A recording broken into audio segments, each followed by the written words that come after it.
Okay, I could not wait. I could not wait. Part 5. Treasure Stealing Dinner. Alright, this is going to be a game of Treasure Stealing Dinner, Roffin announced. We've been playing nothing but Speed Dinner for a while now, so I'm pretty pumped. Back when I was young. Roffin had evidently deemed our walk to the night building the perfect opportunity to launch into a speech. He really was excited about this, and from what I could tell, he wasn't invested in Dunkelfelger winning at all. He just wanted to enjoy a good game of dinner. Despite seeming like something of a meathead, he was ultimately the dormitory supervisor of a greater duchy, so manipulating events in his favor like this was probably rather common.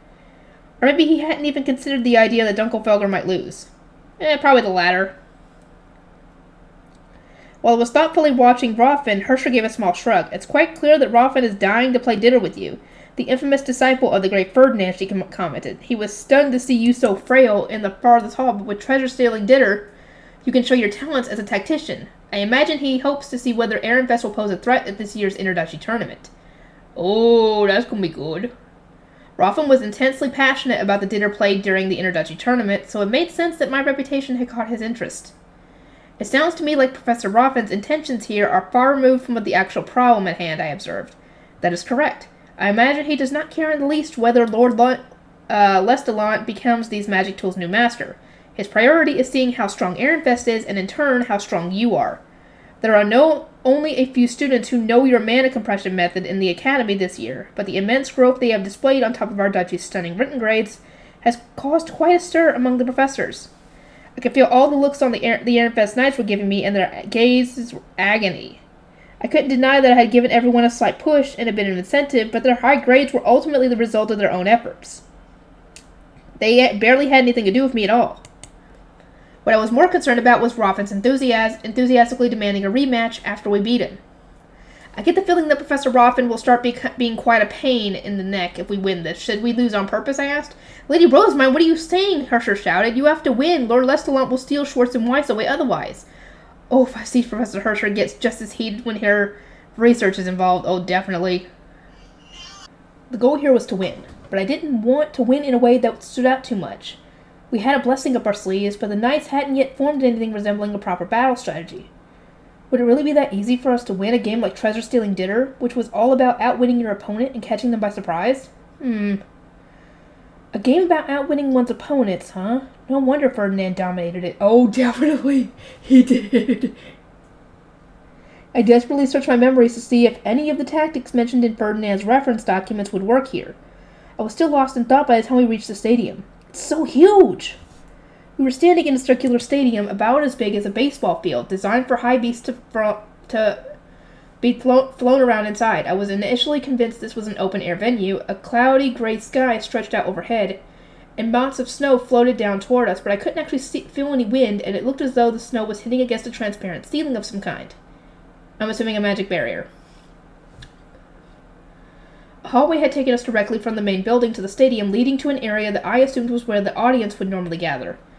That was just a guess on my part, however. Unless one was standing at the very front, it certainly wouldn't be the most convenient place to watch the game from, since the seating wasn't sloped or arranged in steps as I was used to. The actual playing field was much lower than what they currently were. And I could see that there were large circular circles drawn here and there. I'm assuming those are magic circles. Roffin stopped and turned around. He looked over the apprentice knights from both duchies, his expression lively before opening his mouth to speak. I'm going to explain Treasure Stealing Dinner now. Pay close attention since it's not the same as the dinner you spent most of your time practicing. According to this explanation, teams had to first and foremost hunt the Fey Beast that would serve as their treasure. Defenders would need to weaken the Fey Beast for their own safety, but not so much that the Fey Beast could easily be stolen by the attackers. A team was considered defeated when its Fey Beast died, so it was crucial to master the art of weakening Fey Beasts just enough that they were manageable. Each team would take the captured Fey Beast, serving as its treasure, back to its territory. From there, one had to repel attacks and protect their treasure while simultaneously invading enemy territories to either defeat or steal each other's Fey Beasts. Right, let's decide on the team size based on whichever duchy has fewer knights. Ehrenfest, how many do you have? Roffin asked. 25, Cornelius replied in an instant. Roffin nodded in response, then instructed Dunkelfelger to select 25 knights. This is already unfair, I muttered. Dunkelfelger are getting to pick their best players. We don't have that luxury since we're playing with everyone we have. Cornelius shrugged. The same method is used in the interduchy tournaments. That's why lesser duchies with fewer people rarely ever win. Still, there's a downside to them picking their best people. It means the apprentices of greater duchies, who never get chosen, don't ever get a chance to prove themselves in the Royal Academy. It's hard to say which situation is worse. Excellent grades were naturally important, but so was one's performance in the interduchy tournament. And not only did it have a huge influence on who the sovereignty selected to join them, but it also impacted what job one was given back at home upon coming of age. Students who weren't even given the opportunity to demonstrate their worth were in hot water without a doubt. Next, we'll decide territories, often said. In actual treasure-stealing dinner, each team is positioned around its respective dormitories, but we can just divide the stadium into halves for this. The second and fourth Fabius areas can be your territories. Take your Fabius there. Robin pointed at the circles on either end of the stadium. From what I understood, these circles were important for when Fabius were created during normal practice. They also served as magic circles. When a hunted Fabius touched one, it would no longer be able to leave the area.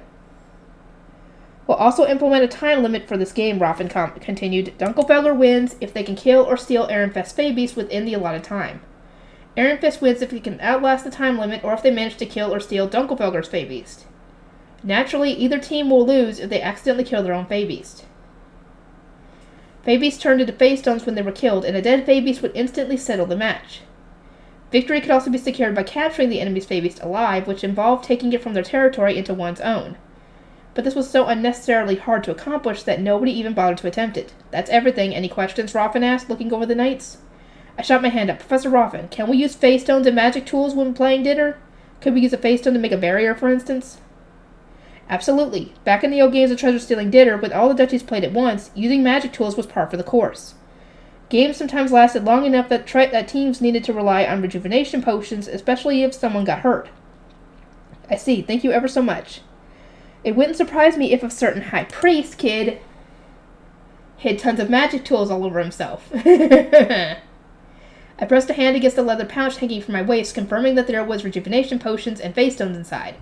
It was at that moment that Roffin suddenly looked up as if coming to a sudden realization. Wait, hold on. Are you planning to play too? You're a first-year Archduke candidate, not even an apprentice knight. Have you got a death wish or something? Those from Ehrenfest had likewise not expected me to participate. I heard a variety of cries telling me it's way too dangerous, that I should simply sit out and watch, and that fighting was best left to the knights. This is a battle for Schwartz and Weiss. It would be unthinkable for their master not to get involved, I said. Oh ho, I admire your spirit, Roffin declared. You should play too, Lord Lestallant. Lestallant glared at me angrily. It seemed that he had intended to spectate the match rather than actually take part, but my own involvement was forcing his hand. All right, the game will begin when the next bell rings, Roffin said. I'd recommend you spend the time until then working on a plan. It was decided that Ehrenfest would use the circle closer to where we currently stood, while Dunkelfelger would use one at the far end of the stadium. Without missing a beat, Dunkelfelger's knights jumped on their high beasts and flew to their territory. Once they were gone, Cornelius scolded me for my recklessness, then we began our strategy meeting. Games of treasure-stealing dinner began with each team hunting its chosen Fabius, so the first matter to discuss was naturally which Fabius we were going to hunt. Weaker Fabius were easier to capture, but could also be eliminated in an instant by the opposing team, whereas stronger Fabius were more resilient, but harder to capture, and more likely to attack those in the team busy defending it. We should hunt a relatively weak Fabius for this game, I said. How weak exactly? Leonore asked, tilting her head. Strength was such an abstract concept that I struggled to find the right words, but I tried to describe what I was looking for as precisely as I could. Weak enough that it would not pose much of a threat once restricted with bands of light from a staff, but not so weak that it might die while being bound. The smaller the better, too. But why? Dunkelfelger could easily kill a Fabius that week, Traga protested, but I dismissed his argument with a wave of my hand. There's nothing to be concerned about. Once the Fabius is bound and thrown into my high beast, our opponent will struggle to even lay a hand on it, I explained. The inside of my high beast was filled with mana, and Ferdinand had said I would be safe as long as I was inside.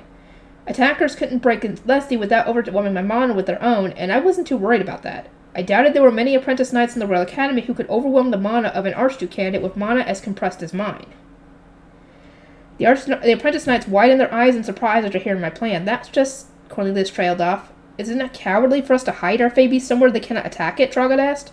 Why would it be? I retorted. Professor Roffin said we have to keep the Fabius within our circle, but he said nothing about high beasts being forbidden from use. Of course they're not forbidden. Fighting on the high beast is a fundamental part of Ditter, Trogot declared. It was precisely for the reason he had stated that nobody could complain about me hiding the treasure within my own high beast. I will simply be riding my high beast. There won't be any problems as long as I stay within our territory, correct? I asked. But my question was met with nothing but dazed stares from the apprentice knights. What is the problem with giving the treasure absolute protection? The rules of the game state only that we must protect the Fey Beast and keep it alive. Furthermore, Dunkelfelger may use the same strategy on us. Absolutely not. No normal person would think to use their high beast to store a Fey Beast, Cornelius shot back.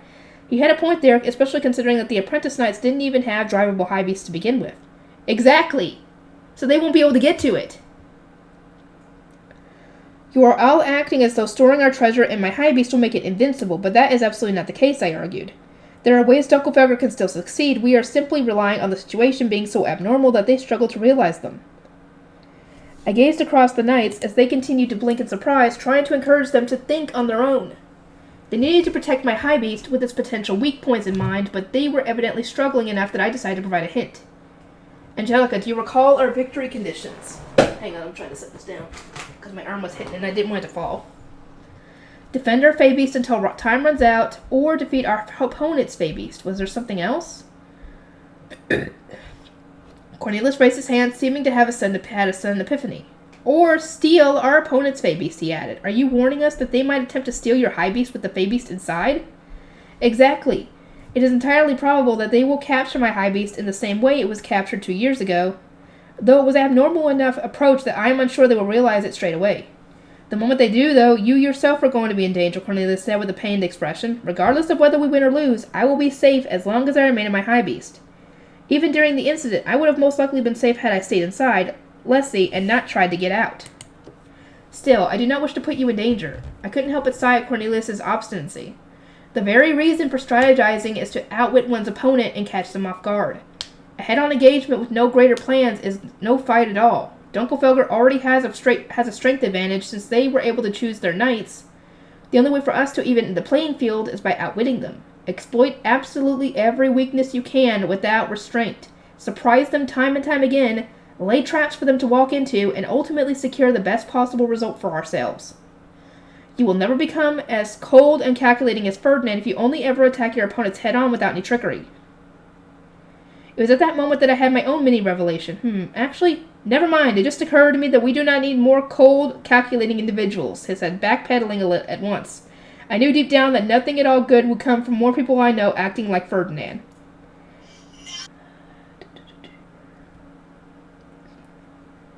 Cornelius chuckled. Judging by the plots you are cooking up here, you are taking more influence from Lord Ferdinand than anyone, he observed. The surrounding apprentice knights all nodded in agreement. Wait, what? Am I that evil now? You're not evil. You're just being a tactician. You're being a strategist. It's fine. To summarize, Lady Rosamond, you want to move the treasure to as secure of a location as possible while we focus on defense. I believe that would be wise. If we could win without ever having to go on the offensive, then that was unequivocally the best option. The apprentice knights here also seem to lack any ideas more complex than charging together in a group to win by force, so this would be good defense practice for them. You are so used to playing speed Ditter that you do not have much experience playing defensively, correct? Guard knights who can only fight on the offensive simply will not do, I warned. My eyes rested on Angelica and Trogon in particular. They pretty much embodied the concept of offense is the best defense. Judging from the prior Ditter games I have studied, Dunkelfelger excels at using coordinated teamwork to defeat their enemy with swift, targeted blows, I explained. They are likely to heavily prioritize offensive maneuvers here, especially considering the time limit. We will win if our defense lasts, so they are going to be desperate to break through at all costs. I agree, Cornelius said. Their attacks will intensify as time decreases. This is when their defense will be at its weakest, and it's then we will attack. You need only hold out until then. Most of the apprentice knights were nodding along in agreement, but not Trogot. On the contrary, he had finally lost his patience. Focusing on defense is not how the game is meant to be played. It's not real Ditter. I want to go all out and attack with everything I have. Trogot, it's her decision, not yours. It seemed that Trogot was so used to playing speed-focused Ditter which was all about killing babies as quickly as possible, that he lacked the patience to remain on the defensive. I couldn't deny that I was effectively pulling the rug out from under the apprentice knights, so I decided it might be wise to give them the same way of blow-off steam. Trogot, if you can remain patient, I give you an opportunity to go all out. Lady Rosemont, please give me the same opportunity. I want to fight the Fae Beast too, Angelica exclaimed. Not even a moment later, she was just as eager to show off. Very well then, I shall make preparations for you also, Cornelius. Please support them both. I understood, Cornelius replied. He looked at the two knights already pumping themselves up, and in an instant, his expression became tired and withered. He was the only one here who could drag them back to our territory if they ran off. If we are to give you such an opportunity, however, I will need someone who is good at throwing weapons, I said. Is there anyone here who could throw rocks or perhaps javelins into the enemy territory? Yes, me, Judith explained, judging up her hand. That's my specialty. Am I going to get an opportunity to show off too? I gave a brisk nod and decided to take her up on the offer. Very well, Judith, I will ask for your help in this. You will need to ride with me in my high beast. Absolutely! I resumed speaking to all the knights. In the game, we will need only protect our treasure, so we shall focus entirely on defense at the start. Here, patience is essential. Think of this as practice for fighting defensively, and focus on blocking the attacks of your opponents. That's not to say you should simply ready shield and wait, however. A good offense does indeed make a good defense, since eliminating foes prevents them from faking future attacks. The key is to remain in formation and not rush into enemy territory alone. Fight as one. Yes, ma'am, the knights replied in unison. We separated into groups, with some preparing to leave to hunt the Fae Beast and others remaining behind in our territory. It was not long before fifth bell chimed, signaling for the hunt to begin. Knights from both Ehrenfest and Dunkelfelder waste no time in taking to the skies on their high beasts, though Judith and Lenore were staying with me in our duchy's territory. Lady Rosemont, do you think we can defeat Dunkelfelder? Leonore asked quietly, watching as the high beast took flight. I am approaching this with the intent to win. Do you think we will lose, Lenore? We have never beaten Dunkelfelder before, so I find it hard to imagine us winning this time. You have only ever lost at speed, Ditter. This is treasure-stealing Ditter, and our opponents are equally inexperienced with it. We have a chance to win. Worst case scenario, I could just brute force the victory by encapsulating both myself and the Fae Beast in a shield. I have absolutely no intention of allowing us to lose. I just wanted it to seem as though the knights had played a bigger part in our victory to avoid drawing any unnecessary attention to me. The game will start once both teams have brought their Fae Beasts into their territory, correct? I asked. Judith smiled and then shook her head. It started when the bell rang. We're playing it now. I glanced around the stadium stunned. I could see Listalot and several apprentice knights hanging around Dunkelfelder's territory, but they weren't really doing anything.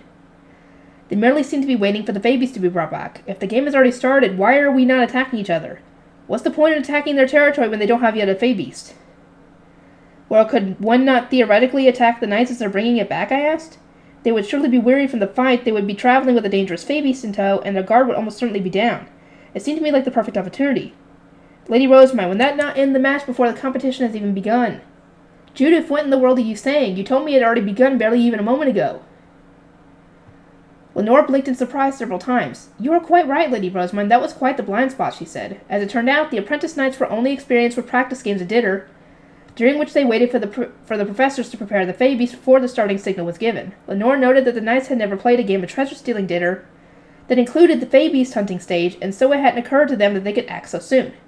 And notes Cornelius mentioned from Lord Eckert about Ditter strategy did mention how to stay on guard during the Fae Beast hunting segment. In short, it must be normal in treasure-stealing Ditter to disrupt one's opponent while they are hunting their Fae Beast and attempting to bring it back to their territory, Lenore said. Judith listened silently, her head tilted in confusion. Lady Rosemont, let us rethink our plans, Lenore continued, already considering ways to strike the enemy territory. We cannot attack now, as we do not have enough knights, but shall we attack the moment they return? I'd rather attack their camp now, but I suppose that would run the risk of being caught in a pincer moment by the returning knights. Indeed, our combat potential is lower than theirs, and they have no doubt left some of their best knights behind, Lenore agreed. It would be much too risky to attack them now, considering that we didn't know when their knights would return from hunting their Fae Beast. Rather than attacking their Fae Beast, I suggest we launch an all-out surprise attack on Dunkelfelder's returning knights. We can secure an early victory if we kill the Fae Beast there, I proposed. We had a much higher chance of success launching a surprise attack on the tired knights, lugging back their treasure, than we did attacking their empty territory. What happens if we don't manage to kill it, though? Judith asked, worried. Lenore smiled gently. Nothing at all. We will simply return to prioritizing defense as we agreed during our strategy meeting. The knights from Ehrenfest were the first to return, which came as no surprise given that we had decided to hunt a fairly weak Fae Beast. They had a Fetz, the evolution of Ascendance, bound with bands of light. Are you lot really settling for a tiny Fae Beast like that as your treasure, jeered the apprentice knights from Dunkelfelder, who had stayed behind in their territory? A few measly mana ripples could probably kill that thing. While watching our opponents out of the corner of my eye, I produced Leslie and made him roughly the size of a family car. I tossed the bound Fetz into the back seat before shutting the door. Okay, perfect. What the? Is that her infamous high beast? Came shout cries from the enemy camp? I turned my attention from them to my own knights, who were all trying to avoid making eye contact with their surprised opponents, unwilling to confirm that this was indeed their leader's high beast. There has been a change of plans. Everyone, we will now be launching a full-on surprise attack when the enemy returns with their Fey Beast, I said. Lenore then took a brief moment to describe what Eckert had written in his notes. In other words, we failed to grasp how to properly play treasure-stealing dinner. Does this mean we can go all out? Angelica asked. I nodded. Killing the Fey Beast is of course our goal, but I want you to fly high into the sky before descending on the enemy's territory to prevent them dispersing. Make sure you have a clear path behind you so that you can return at once if the surprise attack fails. With that, we divided into offensive and defensive groups. We needed at least some defense to counter a potential attack on our own territory during our raid. Everyone then changed their steps into weapons and climbed onto their high beasts, pretending to take defensive stance while in reality preparing an attack. Dunkelfelger might not even falter from our surprise attack, so do not let your guards down under any circumstances, Cornelius said. It was a strict warning to Traugott, who, despite having said that he understood, really did not look as though he understood at all. Angelica, Traugott, you must follow Cornelius's orders without hesitation, I said, fixing them both with firm glares. Return to our territory as soon as he tells you to. Should either of you prove unable to do so, do as instructed, consider this the last dinner game you will ever play. The two exchanged looks, then they nodded. Dunkelfelger appeared to have chosen what was at least theoretically considered the best Fey Beast for this particular game. Even from a distance, I could see his large shape floundering within a nest of light. Not yet, I said. Wait till they get closer. And as returning with their treasure, steadily descended to cheers of approval from their teammates. Schneefield, one apprentice cried, Good job, perfect. Schneefield seemed to be regarded as the easiest Fey Beast to capture in treasure-stealing dinner. They had resilient hides and were relatively docile, at least as far as Fey Beasts went. From my perspective, they looked somewhat like slightly smaller rock-eater hippos. Okay, all our knights are there. We won't be attacked from behind, Angelica said, enhancing her sight to count all the knights before turning to look at me. I preemptively raised my hand and then, Now! The surprise attack began. Cornelius and a power-enhanced Angelica immediately took point. They were using other knights' high beasts as stepping stones to jump through the air, saving themselves from having to expend mana on their own high beasts. Angelica leaped ahead of Cornelius with a long-bladed Stenlock in hand, moving in an arc before plummeting down upon the Dunkelfelger knights, transporting their Fey Beast. Her eyes were on the Schneefold and the Schneefold alone. Well, what the? Came the confused, panicked cries of our enemies.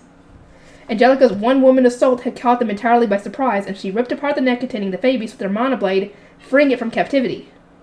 Falling back up, she called, turning in midair after inflicting some degree of damage to the target. Unlike during the kidnapping incident, however, she wasn't plummeting to her death. She easily produced her high beast while enhanced, swiftly flew back above the enemies, then jumped down again, strengthening her attacks with the force of gravity. Yeah! Cornelius yelled, striking apprentice after apprentice. His opponents were entirely focused on Angelica's sudden appearance, which had given him the perfect opening to launch his own sneak attack. Lenore, check the enemy's territory, I shouted, watching the battle in the sky with narrowed eyes. She replied at once. The enemy is destabilized. Several knights guarding the territory are getting on their high beasts to provide aid. Right. Parry your bow. Judith, continue observing the enemy's territory. Understood. Lenore transformed her staff into a bow, knocked a mana arrow, then glared up into the aerial clash with me.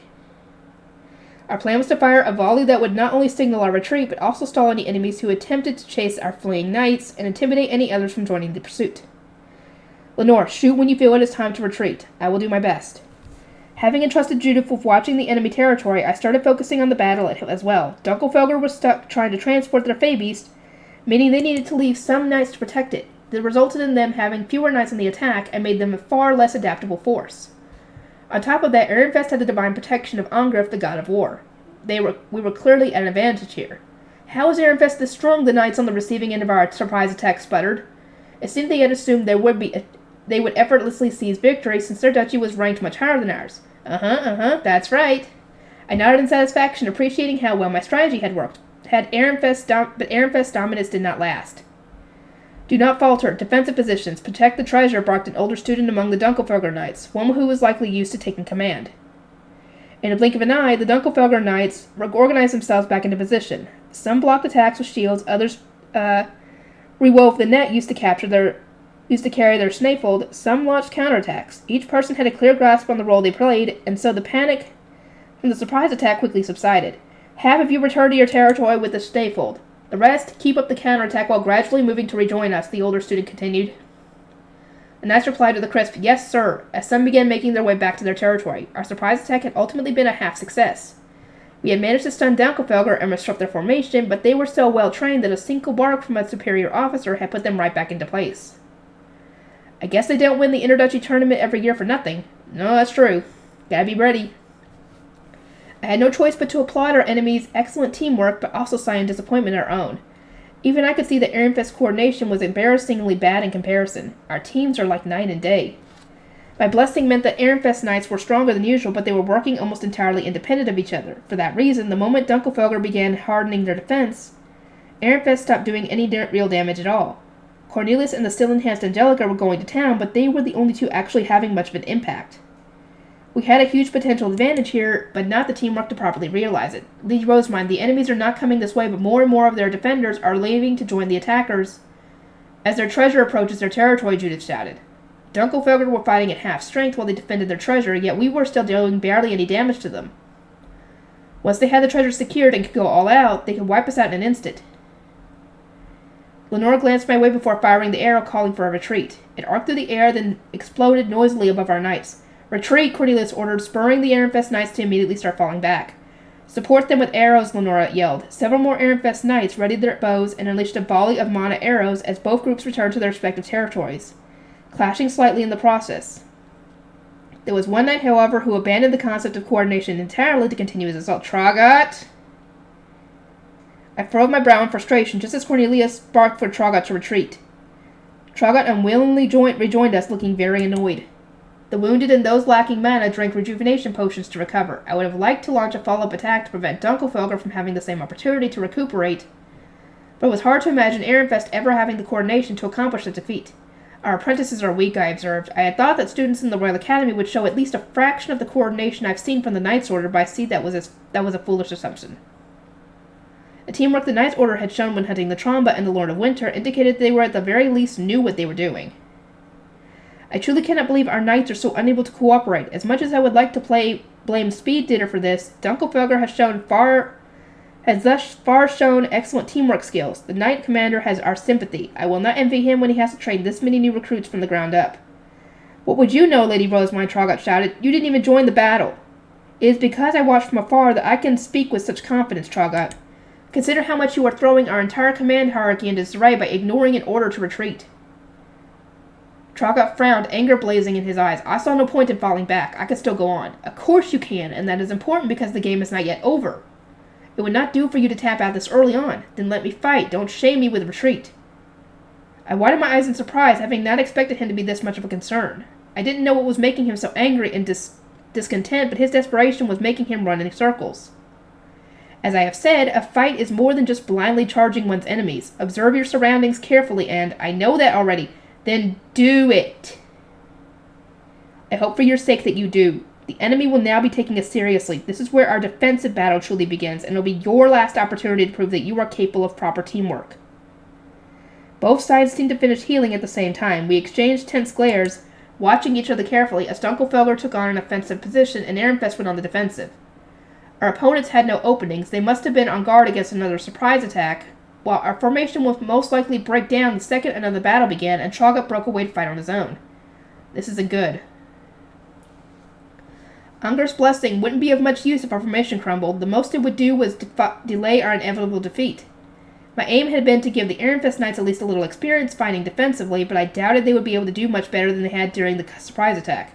Judith, Lenore, to me. I jumped into my high beast with them both, though Judith climbed into the passenger seat with great trepidation, and took a light yellow face stone dot of my mana out from a leather pouch. It had once taken the appearance of an ordinary crystal, but it had since been pared down with a brewing knife to about the size of a piece of candy. I took one of the ultra-nasty rejuvenation potions I had received from Ferdinand and poured a few drops onto the face stone's surface. Judith, when I give the signal, I want you to hit the Schneefeld with this. I gave her the face stone, but she merely tilted her head at me, unsure what it was. This is the second part of our surprise attack. I will give you the signal when our defenses begin to crumble, so be ready. I would fly to the edge of our territory where that happened and have Judith leap out into her own high beast and throw the face stone. I explained to her how to go about doing that while demonstratively opening and closing Leslie's side door. Okay, but couldn't we just do it now and win easily, Judith asked, prompting Lenore to nod in agreement. Yes, we likely could, I said, but it would be the worst possible outcome for Ehrenfest to win through my plans without struggling themselves or realizing how lacking they currently are. What do you mean? Isn't winning a good thing? In this case, it would have been better for us to lose and allow the better players to claim victory. After all, defeat provided an important opportunity to analyze one's performance and determine the reason for the loss. It was best to remind our knights that their coordination was pathetic and that they lacked experience with defensive combat. Had we not been playing with Schwartz and Weiss on the line, I would have merely sat back and allowed Ehrenfest to lose. Given that this wasn't an option, however, I just wanted to win the fight itself, while still reminding them how much further they had to go with their own training. You and Lenore were both watching the surprise attack as well, yes? You will now see from within my high beast what happens when the situation is reversed, and we are the ones on the defensive. Observe carefully and compare Dunkelfelger's defensive coordination to our own, and then consider the significance of what you have seen. Fight while thinking at all times about what you can do to become stronger. We will, they replied with determined nods. With that, the high beasts began moving. Dunkelfelger started their advance, and then Ehrenfest moved in turns. The two teams glared at each other in the air while fighting to get as high up as possible, and then one of the Dunkelfelger knights suddenly broke forward. Several knights from Ehrenfest stopped to pursue them. No, don't send that many people after a single knight, Judith cried in a panic. Dunkelfelger had left some of their knights behind to guard their treasure, which meant Ehrenfest was at something of a numerical advantage, but that was still too many knights to send after a single opponent. Naturally, that weakened a part of our team's defenses, meaning we were struggling from the very moment the actual fight began. That is not where their primary fighters are. Go back to Cornelius, Leonore cried, cradling her head in agony at being unable to warn the knights of their poor coordination and all the gaps in their defenses. It was more than apparent how little experience Ehrenfest had when it came to defensive combat, and the highly coordinated Dunkelfelgers was dominating the battle as a result. Ehrenfest had only even survived for this long due to my blessing. Their desperate fight continued with almost zero coordination. The only ones working together at all were Cornelius, Angelica, and those who had served Wilfried, since they had all been trained for their guard knight positions. But that was only 7 of our 23 knights up there. It was only natural that Dunkelfelger's best would soon destroy them. Traugott, where are you going? Judith cried. Lady Rosamund, is it just me, or is the entire defensive line flying increasingly higher? Lenore asked. Yes, and that is exactly what our opponents are hoping for. I expect an ace squad of their strongest knights will soon charge across the ground toward us, I said, pointing at the near enemy territory. The Dunkelfelger knights left behind to guard the treasure were assuming an offensive formation, with only a few staying on the defensive as guards for Lestallant and the treasure. Did you not learn this tactic in your written lessons, Lenore? I read about it in books and saw how it functions in Gwenin. We will lose for sure if we let things continue as they are. I did, but... Lenore trailed off, wearing the frown of someone who was, for the first time, experiencing something they had only ever read about. It seemed she had never actually connected the content covered in her lessons to any real-world situations. Judith, in contrast, had yet to even start her night course, meaning she lacked the necessary context to talk about strategizing. She was simply aghast at the battle she was witnessing. Lady Rosamund, is now the time to be acting so casually. They're about to be on top of us. We're going to lose as soon as they attack, she yelped. I suppose we should make our move now, then. Remember what I told you. Just as predicted, the enemy knights who had been watching the aerial fight on their high beasts began racing this way to launch a direct attack. Once they were right between our two territories, I started to drive Leslie straight toward them at the edge of our territory. They've noticed us, one of the enemies cried. They're planning something. Get back to base, shouted another. Having noticed my panda bus, the approaching Dunkelfelger knights apparently turned around and started retreating back to a defensive position. Judith, shoot the stone above its head, I called. Hurry. Understood, Judith replied. She jumped out once we were at the edge of our territory, got on her own high beast, morphed her staff into a slingshot, then finally shot the stone.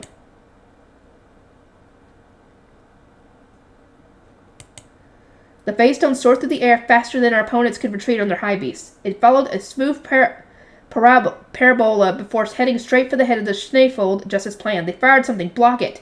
What do you mean something? Where is it? The phase stone was small and moving at an incredible speed, such that the knights from Dunkelfelger weren't even sure what was flying toward them. The Schneefold, however, was evidently more perceptive. It opened its mouth wide and caught the phase stone in one effortless motion. Lady Rosamund, it ate the phase stone, Judith shrieked, coming back to me with tears in her eyes. She was certain she had failed, but I met her with a smile. I was hoping for it to land nearby and be eaten, but this is even better. All of a sudden, the Schneefold started to grow in size several times over. It ripped through the bands of light, binding it as it turned into a giant before our eyes. Gah! The hippo-like babies finally roared. It ended up on the sides of a 2-story building and started to rampage as though its calm had just moments ago had been a complete ruse. What? What? Judith shrieked. She wasn't the only one taken by surprise, however. Our enemies began letting out shocked cries as well. The Schneefold has become giant, one of the Dunkelfelger knights shouted. His comrades in the air stopped their attacks and immediately rushed back to their territory. A rampaging Schneefold of such great size posed a threat to Les Delant that the Archduke candidate and the knights who had stayed with him. What in the world was that, Lady Rosemine? A Ruel fruit died of my mana, I replied. They're well suited for mana rejuvenation, which also conveniently means that they turn babies into giants. It turned out the purple Ruels gathered on the land of Shusaria had restorative properties. One could eat them like candy to recover their mana. Ferdinand had given some to me to use in the event that I ran out of mana to activate my charms, considering how much mana the enhancers all over my body were already using. Why would you ever do something like this, Judith asked? So that Dunkelfelger can no longer hope back against their Schneefold. Still, Ferdinand never fails to impress. To think his ultra-nasty potion would taste and smell so bad that even a Fabius would be left floundering. It was much riskier to contain Fabius of such great size and strength, which made them ill-suited to serve as treasure. Dunkelfelger had no choice but to start fighting the rampaging Schneefold as they would in the game of Speed Dinner. My plan had merely been to make the Fabius large enough that trying to contain it was not even viable, but the result was even better than expected. Dunkelfelger were no longer able to pay us any attention at all, which means they have to kill their own dang Fabius, which means they'll lose. Because that's what the mark of the game is, to either steal the Fabius or kill the Fabius. So, do not just laze about. Begin healing at once. Angelica, Cornelius, drink these potions, I instructed, snapping the Ehrenfest knights out of their daze while handing Angelica and Cornelius 2 vials containing Ferdinand's improved potion. Our next attack needs to be at full strength, so I want you both to recover all your mana. Understood, Angelica replied. It smells so bad. Ferdinand brewed it himself, I noted. It really is impressive, both in terms of its effectiveness and its taste. Angelica and Cornelius each drank their potion with a grimace. They groaned and clapped their hands over their mouths to mere moments later, their eyes squeezed shut, but it seemed they had somehow managed to keep the concoction down. Just what were those? Cornelius yelled, tears in his eyes. Rejuvenation potions, with an improved flavor that Ferdinand generously worked very hard on, I replied. What do you mean improved flavor? That was vile. You won't understand just how kind Ferdinand it truly is if you try the original, but do you have what it takes to attempt that? How courageous are you feeling today, I asked, holding up a vial of this ultra-nasty potion I had dripped onto the face stone earlier. Cornelius hurriedly shook his head, and then he looked at the giant Schneefold. That potion was extremely effective at restoring my mana, I must admit, but what are you planning to make us do? He asked with a guarded expression. I smiled confidently. Turn your staff into a sword and fill it with as much mana as you can, preferably until it begins to spark. Then once the enemy has weakened the Schneefold, finish it off with a single blow. Father and Eckert are able to do this, so I'm sure you are as well. Cornelius blanched, already feeling the pressure. I can try, but I've rarely ever done that before, and an all-out attack such as that will leave me defenseless until I can recover my mana. Is that acceptable? Fear not. I have more potions from Ferdinand. You can just blast away and be ready to drink more if we do not finish this here. Ehrenfest has no chance of winning. Surely you recognize by now how terrible our knights are at cooperating. Cornelius nodded with a bitter frown. You say that you now have as much mana as Father, and I am placing my trust in that. It seems to me that an attack is best done while plummeting down toward your target. That is what I have learned from watching both Ferdinand and Father. Where did you see them use an attack like that? I have accompanied the Knight's Order on Fabius hunts several times in the past for religious purposes, I said. I had been there for the Trombe hunt and the Spring Prayer ambush, so I was being at least partially truthful. I just wasn't planning to disclose how many times I had seen the attack or where. Angelica, please protect our territory from the shockwave of Cornelius' attack. Face the Schneefold directly and produce mana just as Cornelius does. Understood, Angelica said with Stenlook in hand, having recovered from the potion's nastiness. I will go too, Traugott declared. No, I replied curtly. You stay, Traugott. Why? Are you saying I'm weaker than them? That certainly is part of the reason, I thought to myself. Traugott was indeed several degrees weaker than Angelica and Cornelius, but he was so obsessed with strength that I couldn't imagine it was worth telling him this now. No, I am saying that it is dangerous for an uncooperative knight incapable of following orders to participate in this. You are useless where it counts. Stand down. What? Traugott exclaimed, his blue eyes widening with surprise. I simply turned my back to him, instead getting ready to send Angelica and Cornelius on their way. The two of you must deftly time your attacks together. Keep a careful eye on one another, I said. Understood. Cornelius soared up into the sky to prepare. Even from where I was below, I could tell he was already pouring his mana into the large broadsword in his hand. Angelica, meanwhile, had moved into position to protect me and was readying her mana blade. Stenlook used that opportunity to instruct her. Master, if you plan to protect the master of my master and the territory, stand here. No, do not face that way. Move your right foot half a step forward. Yes, I should do. Ready me and begin pouring in your mana. Use as much as you can manage. Everyone else, ready your shields and prepare for the upcoming blast, I called. The apprentice knights all obeyed at once, turning their staffs into shields. I gripped Leslie's handles as tightly as I could and steeled myself, ready to endure the shockwave no matter how intense it was. Lenore, who was sitting in the back seat, looked up at Cornelius as if praying for his success. Dunkelfelger's knights were landing blow after blow on the Schneefeld with excellent coordination. Watching them fight made it clear who they were, why they were dominant in speed ditter, but the rules here weren't quite the same as what they were used to. Killing the Schneefeld would result in their loss, meaning they had to stop at just weakening the rampaging beast. Cornelius arrived far above Dunkelfelger's knights as they fought with limited strength so as to not go overboard. He readied his loudly crackling sword, flipped his high beast in midair, and then charged down while roaring, "Stand back!" Dunkelfelger's knights had been so deeply embroiled in their fight that they hadn't noticed Cornelius, and upon hearing his cry, they all stopped and looked up in shock. "Retreat! Get on the defensive! Protect Lord Lestalot," one of our opponent's head knights ordered, having realized that the attack was coming at full power. "I'm going too," Angelica shouted, her eyes fixed on Dunkelfelger. She was filling Stenlick with mana on the very cusp of unleashing an attack, but her mana blade interjected at once to warn her that it wasn't yet time. "Gah!" Cornelius roared, swinging his broadsword and unleashing the huge quantity of mana he had stockpiled. A massive slash of radiant light, much like the ones I had seen so many times before, shot down toward the Schneefeld. "Now, master!" "Yeah!" Angelica swung her mana blade back, sending a similar slash racing toward the Schneefeld. Stenlick's timing had been perfect. Cornelius' attack resulted in a huge explosion and a rapidly expanding shockwave, which Angelica's attack then sliced right through, hitting the Schneefeld with a second blow. Despite their defensive formation, the knights from Dunkelfelger were barely able to remain upright, and several Ehrenfest apprentices were sent flying back with such force that they rolled along the ground. I gritted my teeth and endured the shockwave. Once it settled, the Schneefeld was gone. "Lady Rosemont, I got the face stone," Angelica cried in a bright voice, holding up the glittering face stone in her hand. Roffin, who had been watching the entire fight, cried out in awe. "Incredible! Ehrenfest wins! Woo! Booyah!" Ha ha ha ha ha ha. Ha ha. The princess summons. "Good job. I love seeing surprises like that," Roffin exclaimed, excitedly rushing over once the game was decided.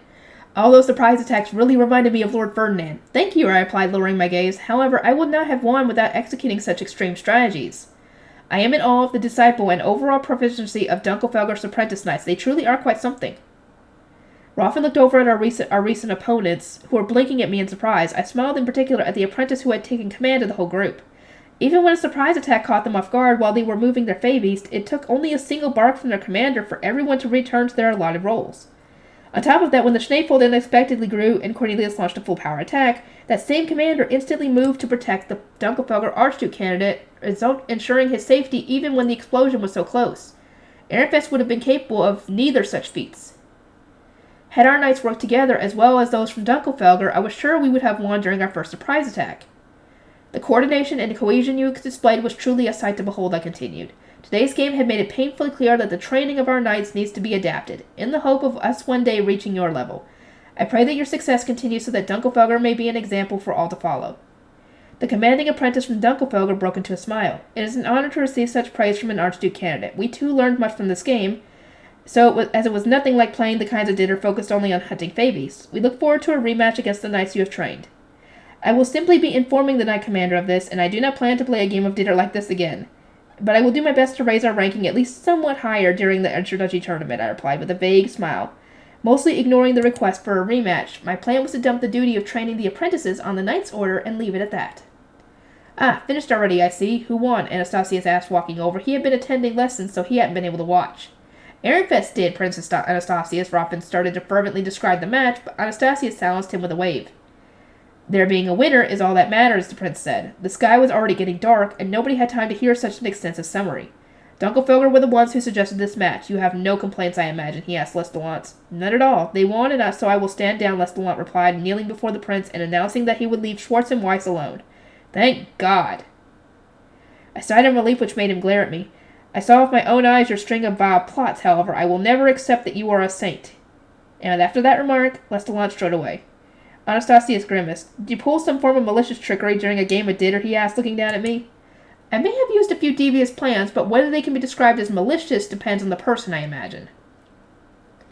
I was willing to do whatever it took to protect the library, so I personally didn't care about what Lestalon had said. Not once had I even claimed to be a saint, so as far as I was concerned, him rejecting my legend actually worked in my favor. Too many people were falling victim to the disinformation campaign. I suppose it does not matter. Rosemine, come to my room tomorrow at third bell. As master of the library's magic tools, I have things to discuss with you and Solange. Understood.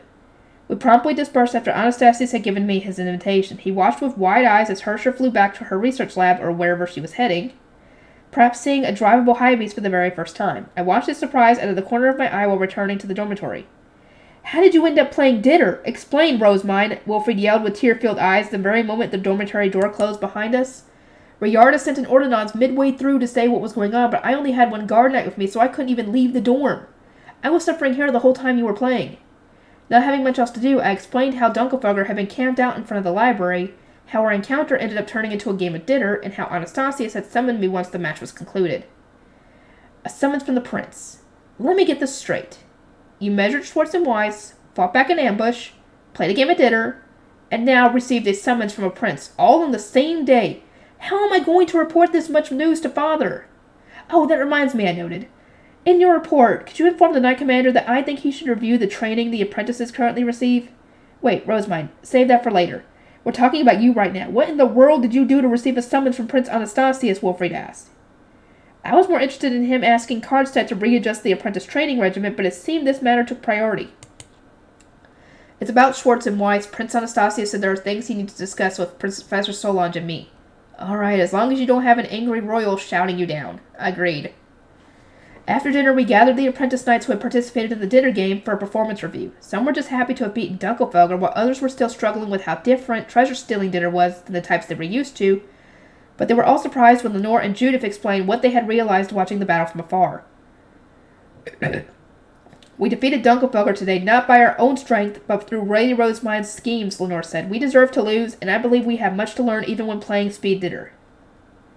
We proceeded to discuss organization and battle and the weak points of various Fabies we had learned about. This truly was the realm of the apprentice knights, and so I had my male guard knights stay with Lenore and return to my room with Angelica and Judith in tow.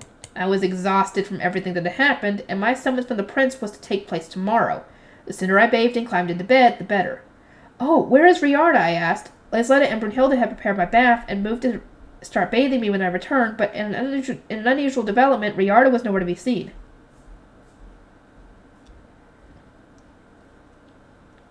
She is absent for the moment, Lisletta answered, albeit hesitantly. She has spent the entire day with you, so... It seems that Rayarda would normally take care of all sorts of minor errands while I was attending my classes or reading in the library with my other attendants, but there hadn't been time for her to do these things today. She had never mentioned them to me before, either. It seemed attendants were always busy in their own ways. After such an eventful day, it wasn't long before I was fast asleep.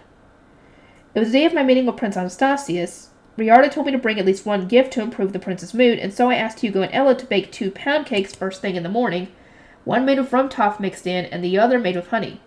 Anastasius had previously said that he liked the rum toff, and I was generously throwing in the honey pound cake for him to share with Eglante. I cannot talk. These dang names. Eglantine. I practiced the harpsichord for Rosina while arranging the song dedicated to the goddess of light until 2nd and a half bell. I then had Brunhilde assist me in preparing for my summons before finally leaving for the prince's room at 3rd bell. Incidentally, where is Prince Anastasius' room? I asked. I have never been there before, but I do know where it is, Brunhilde replied as we exited the dormitory. We headed to the same hallway as usual, but instead of turning toward the auditorium, we went in the opposite direction, toward where the lower-ranking duchies were. The evenly spaced doors continued even after the numbers ran out, and it wasn't until we approached the very end of the hallway that we came across an especially large door in front of which stood a guard. We are from Ehrenfest the 13th, Brunhilde said. Lady Rosemund has arrived at the summons of Prince Anastasius. The guard checked our brooches and capes before opening the door, allowing us through. Waiting inside was an old man who was a spitting image of a butler. We have been waiting for your arrival, Lady Rosemund. As it turned out, we were now in the prince's villa, and this old man was his head attendant. We were guided to the parlor at once, where we found Solange drinking tea with an elegant smile on her plump face. Anastasius was sitting across from her. I directed my attendants to deliver the pound cakes we had brought, and once we had exchanged greetings, I took the seat that was offered to me. Clear the room, Anastasius ordered. Our retainer stepped out at once, leaving only the three of us and some of Anastasius' retainers. We briefly exchanged small talk over the sweets, but the prince's expression then tightened out of seemingly nowhere. About the library's magic tools, he began. As Ehrenfest won the battle for them, you will be considered their official master for the duration of your stay at the Royal Academy. The battle for them? Were you attacked by Ehrenbach? Solange exclaimed, holding a hand over her mouth in shock. No, why would you think Ehrenbach? I was more taken aback by the duchy she had so suddenly named. Ehrenbach? No, it was Dunkelfelger who came for her, Anastasia said, sounding a bit confused. Oh my, I see, my apologies. I only jumped to that conclusion because I received frequent visits to the library from a young Ehrenbach lady who quite incessantly asked how she could become Schwartz and Weiss's master, Solange said, sounding a little embarrassed. My heart lurched in my chest. Ehrenbach was not a name I had expected to come up here. So another duchy may be getting involved, Anastasia said. How inconvenient. In any case, why did Rosemont even become these magic tools master? I had someone investigate the situation, and there are no records of a student ever taking up the position. I'm willing to bet that the Ehrenbach girl that Solange is talking about is Detlinde. Just a guess. Because that's the only one that we know of that has been named that would have any kind of reason as to want the shoe mills. Lady Rosemine's prayers reached Mestanora, Solange intoned, which caused the prince to furrow his brow. And what is that supposed to mean? Schwartz and Weiss returned to life because Lady Rosemine prays to Mestanora, the goddess of wisdom. Her prayers reached the gods, she explained, but that didn't tell the prince anything. He looked at me for details, and while I was well aware of what he wanted, I had little more to add. I am afraid I do not know the details myself, I admitted. I simply prayed to the gods while overjoyed at finally being able to visit the library, and, my mind became a blessing that flew out of me. The next thing I knew, I was registered as Schwartz and Weiss's master. I mean, your description is incomprehensible, Anastasia sighed, but that's what happened. How are they supposed to give you any other information when they don't know? He shook his head again before glaring at Solange. How many masters have been decided in the past? The previous master would select a successor and give them permission to touch Schwartz and Weiss, whereupon the successor would touch the space stones in the two shoe mills' foreheads and register their mana. For Lady Rosemine to have registered her mana with them through only a blessing is a sign of Mestanora's own intervention. I see. That is enough. It seemed that Anastasius had abandoned trying to understand the situation at all. I had most likely done something very abnormal, so anyone who hadn't seen it happen for themselves would probably never understand. I, too, was selected to be Schwartz and Weiss's own next master by my predecessor, but I could not keep up the moving on my own, Solange admitted. I am able to touch them, and I believe I am offering mana just fine, but it seems the most I can do is maintain the power of their charms. Even though she had known they would not move, Solange had diligently continued offering up her mana to the library's valuable magic tools so they would not be stolen. Could it be that your mana lacks light and darkness, Professor Solange? One of my scholars mentioned that one needs both attributes to become their master, I suggested. Why would they know that? Anastasius asked, staring at me in surprise. Every new master needs to give Schwartz and Weiss new clothes. In order to fulfill this duty, I brought them both from the library to the Ehrenfest dormitory to be measured. Could you not have just measured them in the library? I thought the same, but the professor said that would not be ideal. I glanced over at Solange, who slowly nodded in agreement. Schwartz and Weiss end up defenseless when their clothes are removed, since those very same clothes are protective charms. It is therefore a tradition for their masters to handle the measuring and fitting of clothes on their own. I would have liked to have given permission for this to be done in the library, but... Solange paused for a brief moment, her face clouding over. As I am a men noble, there are many students who would simply enter the room against my will. And while Lady Rosemine is an Archduke candidate, Ehrenfest is only ranked 13th. Considering that Dunkelfelger and Ehrenbach, the 2nd and 6th rank duchies respectively, can simply force their way into the room, I cannot allow the measuring to be done in the library. That is true, that's a good idea, yeah. Considering that Dunkelfelger had indeed ended up using force, one could say that Solange's concerns were well-founded. I see, Anastasia said with a nod, but how did you know about the attributes, Rosemine? When we removed Schwartz and Weiss's clothes to measure them, we discovered many magic circles on their torsos. They are why Professor Herscher abandoned her afternoon classes. Anastasius frowned. She may be an excellent researcher, but as a teacher, he muttered. As much as I wanted to say that we Ehrenfest students were suffering the most with her as our dormitory supervisor, I really wasn't so sure. The magic circles embroidered on them seemed to be exceptionally old, I explained. Professor Herscher and the apprentice scholars with her said that Schwartz and Weiss likely wouldn't have moved for someone without both light and darkness attributes. I then went ahead and added that Herscher had described the magic circles as incomplete and full of gaps, meaning there might have been other conditions as well. You might have avoided all that fighting if you had mentioned this to Lestalon. I believe he lacks darkness, Anastasia noted. Perhaps, but this is information that I learned through a personal investigation after removing their clothes. I did not wish to say anything that the library might have been keeping secret. I was simply following the golden rule of not saying anything that didn't need to be said.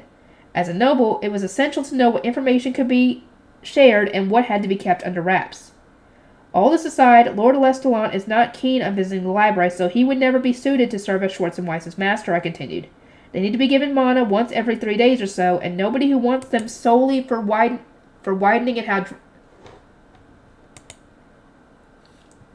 wants them solely for the prestige will ensure that. Oh my, you do not have to shoulder the burden alone, Lady Rosemine. If there is another noble with the proper attributes, you will surely have an easier time with them serving as a master alongside you, Solange suggested, looking at me with concern. In the past, there were 3 sovereign archnobles handling Schwartz and Weiss. I can only imagine how hard it must be for you to support them alone. Perhaps the young woman from Ehrenbach I mentioned before has the proper attributes. In my eyes, however, nothing was worse than someone from Ehrenbach being a match.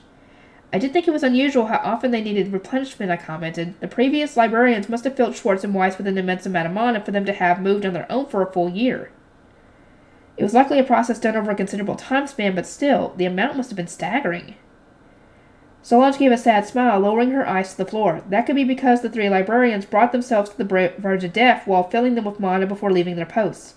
To the verge of death, I echoed, my eyes widening at how drastic that sounded. The Anastasia let out a sigh. The librarians were connected to archnobles who supported the 1st and 4th princes. That's why they cannot return. Ah, okay. It was only then that I realized the 3 librarians who had entrusted Schwartz and Weiss to Solange hadn't just been moved to work somewhere else. They had climbed the towering stairway, nearly killing themselves to fill Schwartz and Weiss with mana in one final act of dedication. I pressed my lips together in a flat line. Solange nodded. We are unlikely to receive any replacement librarians for quite some time, which leaves us with only your goodwill to keep Schwartz and Weiss active for the moment, Lady Rosemine. But Schwartz and Weiss are heirlooms of royalty. Is that not enough reason to secure help? I asked. They must be valuable and culturally important. Anastasius raised his chin, turning his head slightly to one side. More magic tools were shut down after the Civil War than I can count. The Royal Academy's library is not the only place suffering as a result, and there are more essential tools out there that take priority.